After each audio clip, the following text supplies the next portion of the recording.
তামার সূর্যমূর্তি যেই সাইজেরই হোক, তামার সূর্যমূর্তি আপনি রবিবার দিন কিনে আনবেন।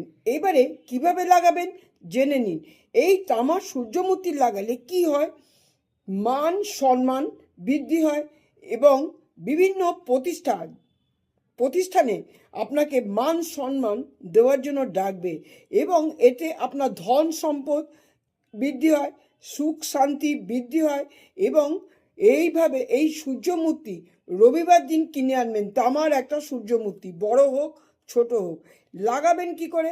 এবারে আপনি এটা আপনার ডাইনিংয়েও লাগাতে পারেন, আপনার শোয়ার ঘরেও লাগাতে পারেন। কিভাবে লাগাবেন?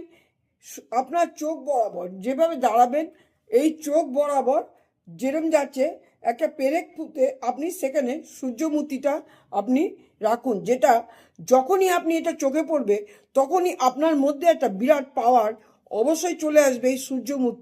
এই সূর্যমূর্তি আপনার মধ্যে পাওয়ারফুলভাবে কাজ করবে, আপনার অরাকে শক্তিশালীভাবে তৈরি করবে এবং আপনার মধ্যে একটা আভা তৈরি হবে, আভা মণ্ডল একটা তৈরি হবে যখনই আপনার মধ্যে এটা চোখে পড়বে। ওই জন্য আপনার চোখ বরাবর অবশ্যই লাগাবেন এইভাবে।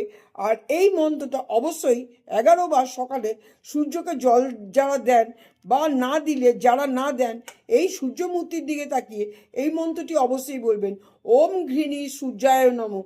11 বার এই মন্ত্রটি বললে আপনার পাওয়ার বাড়বে, আপনার শক্তি বাড়বে, মনোবল বাড়বে, আর্থিক পরিস্থিতি অবশ্যই সফল হবে।